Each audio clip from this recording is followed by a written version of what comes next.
அஸ்ஸலாமு அலைக்கும் உறவுகளே.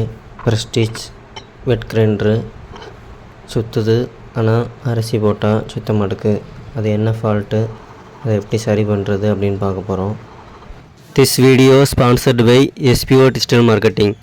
ஃபேஸ்புக் ஷேர் சேட்டில் கண்டென்ட் ஷேர் பண்ணுறது மூலமாக 5 நிமிஷத்தில் 300 வரைக்கும் ஏர்ன் பண்ணலாம். இதோட டீட்டெயில்ஸ் தெரியணும்னா ஸ்க்ரீனில் தெரியுற நம்பருக்கு கான்டாக்ட் பண்ணுங்கள் அல்லது வாட்ஸ்அப்பில் மெசேஜ் பண்ணுங்கள். ஸ்கிப் பண்ணாதீங்க, பெரிய தப்பு. தினம் 300 ரூபாய் சம்பாதிக்க அரிய வாய்ப்பு. இன்ஸ்டாகிராம், ஃபேஸ்புக் பயன்படுத்த தெரிந்தால் போதும் content post and content publishing மூலமா தினம் 300 ரூபாய் சம்பாதிக்கலாம். இந்த வேலை செய்ய 5 நிமிடம் போதும். Work training support, group communication support, all language customer live chat support, முக்கியமா சொந்தமா ஒரு பிசினஸ் ஸ்டார்ட் பண்ற அளவுக்கு உங்களால கற்றுக்கொள்ளவும் முடியும், சம்பாதிக்கவும் முடியும். இந்த வேலை வாய்ப்பு வழங்குவது 5 வருடத்திற்கு மேல ரன் ஆகிட்டு இருக்க நம்ம தமிழ்நாட்டு company school of business organization private limited. மேலும் விவரங்களுக்கு டிஸ்கிரிப்ஷன்ல கொடுத்திருக்க நம்பருக்கு வாட்ஸ்அப் பண்ணுங்க. கிரைண்டர் ஒயரை ப்ளக்கில் மாட்டி செக் பண்ணி பார்க்கும். ரன்னிங் ஆகுது, ஆனால் கைட்டு பிடிக்கும்போது ஸ்ட்ரக் ஆகுது. இப்போ அதை தான் சரி பண்ணணும். கிரைண்டரை திருப்பி வச்சு அந்த ஸ்க்ரூ எல்லாத்தையும் கழட்டிக்கிறோம். ஸ்க்ரூவை லூஸ் பண்ணிட்டு கிரைண்டரை திருப்பி வச்சோம்னா எல்லா ஸ்க்ரூவும் கீழே விழுந்துடும். இப்போ அந்த மேலே உள்ள டோரை கழட்டிட்டு சுற்றி பார்க்கும், சுற்றுது.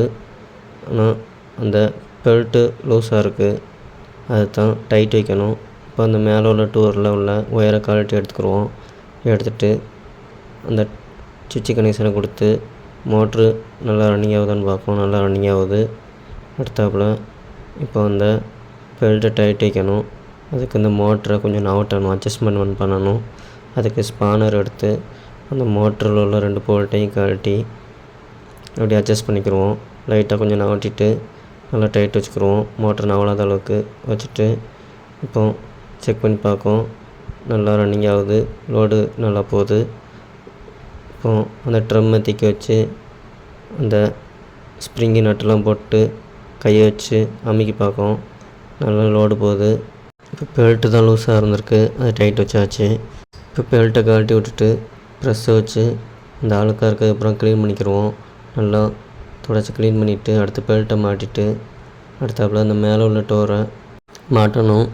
அதில் அந்த சுவிட்சில் வரத ஒயரை செய்ய விட்டுட்டு அதை நல்லா முடிஞ்சு விட்டு டேப் அடிச்சுக்கிடுவோம்.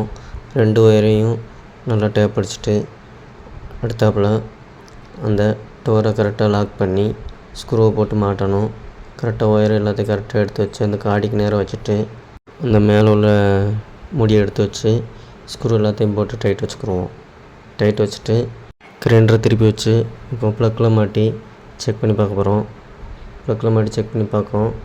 நல்லா ரன்னிங் ஆகுது, கைட்டு பிடிச்சாலும் நிற்க மாட்டுக்கு, நல்லா லோடு போகுது. இந்த மாதிரி தான் நம்ம செக் பண்ணணும். இப்போ அந்த மேலே உள்ள வாசரை போட்டுட்டு அதுக்கு மேலே ட்ரம்மை வச்சு செக் பண்ணி பார்க்கும். நல்லா அமைக்கி பார்க்கும், நல்லா லோடு போகுது. இந்த மாதிரி தான் அரிசி அரைக்கலைன்னா பெல்ட்டு லூஸாக இருக்கும், அதை டைட்டு வச்சா நல்லா லோடு போகும். பெல்ட்டு திடீர்னு பேர்ந்தாலும் நல்லா அரைக்காது. இப்போ இதில் நம்ம டைட் வச்சு மாட்டியாச்சு. இந்த மாதிரி தான் நம்ம சரி பண்ணணும். இந்த வீடியோ பிடிச்சிருந்தால் லைக் பண்ணுங்கள், ஷேர் பண்ணுங்கள், சப்ஸ்கிரைப் பண்ணுங்கள். மறக்காமல் பெல் பட்டனை கிளிக் பண்ணிக்கோங்க. தேங்க்ஸ் ஃபார் வாட்சிங்.